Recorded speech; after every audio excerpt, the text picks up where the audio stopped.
Bem-vindos ao Alma Medieval. Em todos os romances, as damas da nobreza dão à luz em câmaras perfumadas, cercadas por parteiras competentes e médicos bem vestidos. A realidade?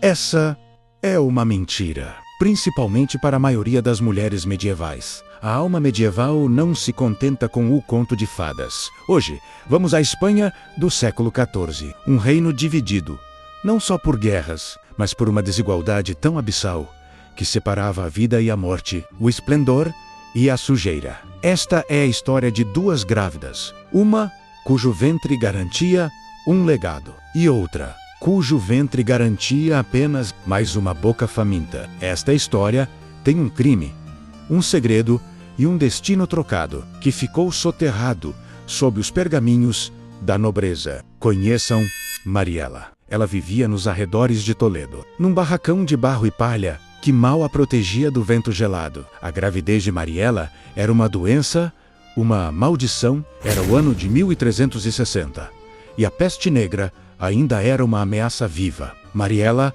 era a própria personificação da miséria. Os seus cabelos estavam emaranhados e cheios de sujidade. O seu corpo estava coberto por roupas feitas de estopa grosseira, há meses sem serem lavadas. A higiene, para os pobres, era um luxo desconhecido. O banho era raro. As doenças da pele eram comuns. A sua aparência era de uma dureza inimaginável. O rosto marcado pela fome, os dentes podres pela malnutrição, e a pele pálida e áspera devido à exposição constante e à falta de saneamento. O seu olhar, no entanto, carregava a determinação brutal de quem precisava sobreviver. A gravidez era uma tortura física. A alimentação era pão duro, água suja e, nos dias de sorte, algum resto de verdura estragada. O medo do parto era real. A mortalidade materna era espantosa na Idade Média, especialmente para as mulheres pobres, que davam à luz em ambientes insalubres, muitas vezes sozinhas. Agora, imaginem o contraste. A poucos quilômetros, dentro das muralhas douradas de Toledo, vivia Dona Leonor. A Leonor era a esposa do poderoso Duque de Molina. A sua gravidez era um evento de estado. Ela era a definição da beleza nobre. A pele era pálida e macia, sinal de que não trabalhava o sol. Os cabelos longos e cuidadosamente trançados, banhados com óleos perfumados. Usava sedas e veludos importados. A sua dieta era composta de carne de caça, pães brancos e vinho de qualidade. Tudo para garantir um herdeiro forte. Ela tomava banhos regulares em tinas de madeira. Sim, a nobreza banhava-se, ao contrário do mito popular, e era acompanhada constantemente por uma câmara privada, com parteiras e amas de leite já escolhidas. O seu maior medo não era morrer, mas sim não gerar um filho varão. O encontro destas duas mulheres aconteceu na capela de Santo Agostinho, nos arredores da cidade. Mariela estava a tentar roubar um resto de comida deixado para os pobres da igreja, quando Dona Leonor, numa rara peregrinação para pedir a São Gonçalo um parto fácil, a viu. Leonor, num momento de caridade ostensiva, deu-lhe uma moeda de cobre.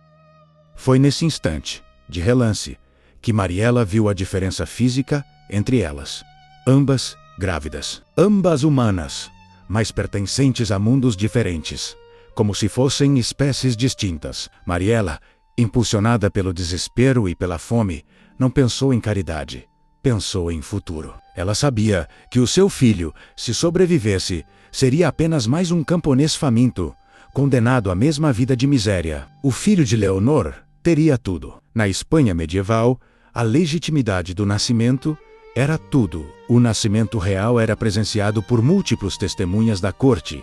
Para evitar trocas, este ritual, chamado parir bajo palio, parir sob o palio, era a prova de que a nobreza era obcecada pela pureza da linhagem, e que o medo da troca era real e justificado. Mariela soube que o Duque e a Leonor estariam a passar a Páscoa numa pequena quinta isolada, próxima ao seu barraco, para evitar a agitação da cidade. O seu parto estava previsto para a mesma época. O seu plano foi audacioso e terrivelmente simples. Com a ajuda de uma velha mendiga que servia de parteira para a comunidade, ela invadiu a quinta na noite do seu parto. O parto de Mariela foi violento e sangrento, sem qualquer ajuda ou higiene, resultando na morte imediata da sua pobre parteira pela força da febre puerperal.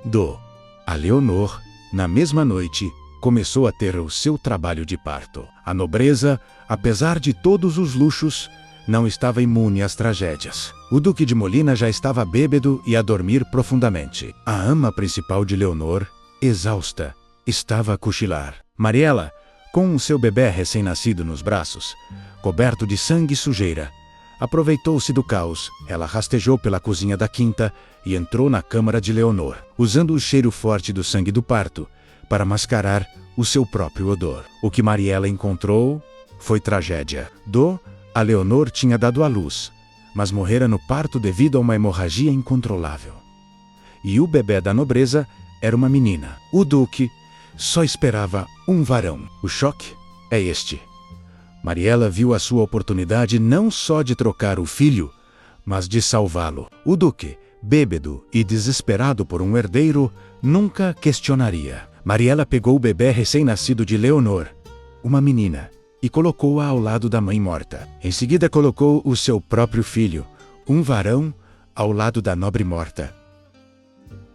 O filho de Mariela, o pobre camponês, tornou-se Dom Pedro de Molina, o herdeiro legítimo. O futuro duque e a filha de Leonor, a nobre, foi abandonada por Mariela no barraco, dada como morta, e acabou por ser criada por freiras como uma órfã anônima chamada Alma. O duque, ao acordar, lamentou a morte da esposa, mas celebrou o nascimento do seu filho varão, Dom Pedro.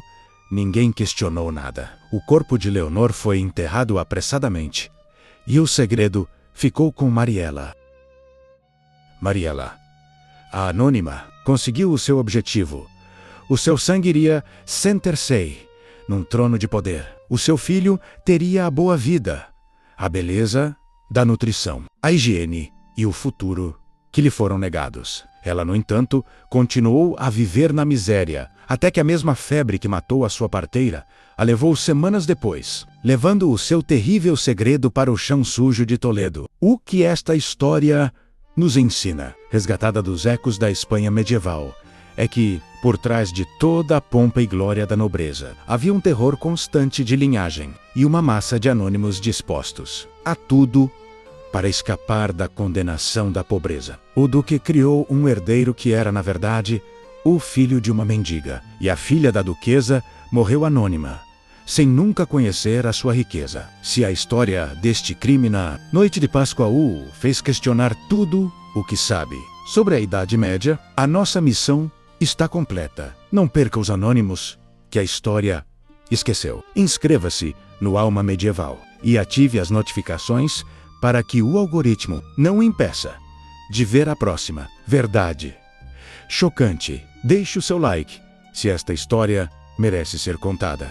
E partilhe este vídeo com quem ainda pensa que a Idade Média era só castelos. Que outra história de vida ou morte ousa desafiar a história oficial? Deixe a sua sugestão nos comentários. E se você pudesse fazer parte da nossa lenda, se esta história tocou a sua alma, considere ser um patrocinador da lenda. Seu nome pode ser imortalizado nos créditos do nosso próximo vídeo, ajudando a resgatar mais almas esquecidas do passado. Clique no link na descrição e junte-se à nossa irmandade. Até ao próximo mergulho nas profundezas da história.